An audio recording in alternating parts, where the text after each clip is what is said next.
CBS News Chief Washington correspondent Major Garrett has been checking all the facts.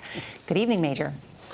Good evening, Nora. Welcome to the fine print segment of our State of the Union coverage. We have two fact checks of President Biden, one of Republican Governor Kim Reynolds of Iowa. I'll take President Biden's fact checks first. As you and the panel, Nora, made due note of, President Biden very rarely referred to the former president's administration, that is to say President Trump. And the one time that he did, he talked about the Trump tax cut, saying the $2 trillion tax cut passed during that administration benefited the top 1%. He made a reference by contrast to the American Rescue Plan, saying that that primarily benefited those in the working class, leaving no one behind. We rate that assertion by President Biden misleading, and here's why. It's not just that the top 1% benefited, they did.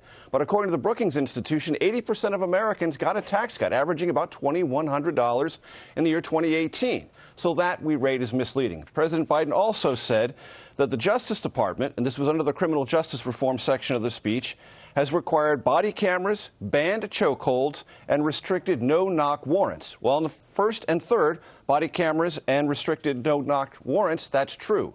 But we rate this partially true because on banning chokeholds, there are exceptions. Federal law enforcement under the Justice Department can use chokeholds if there's a reasonable fear of bodily harm or death. And it doesn't apply across the board in the federal government. Department of Homeland Security is exempted, and of course state and local law enforcement exempted as well. That's why we rate this partially true. Now, Iowa's Republican Governor Kim Reynolds said, and I quote, "The Biden administration refused to secure the border." We rate that misleading, and here's why.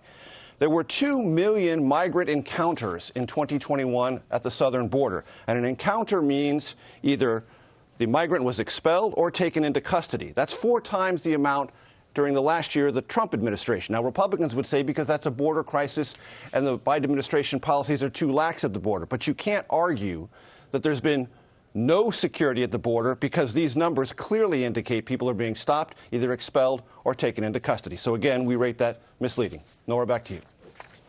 Major Garrett with the fine print, and that is hard, that fact-checking. Fabulous job. Thank you, especially in such a short time. Thank you.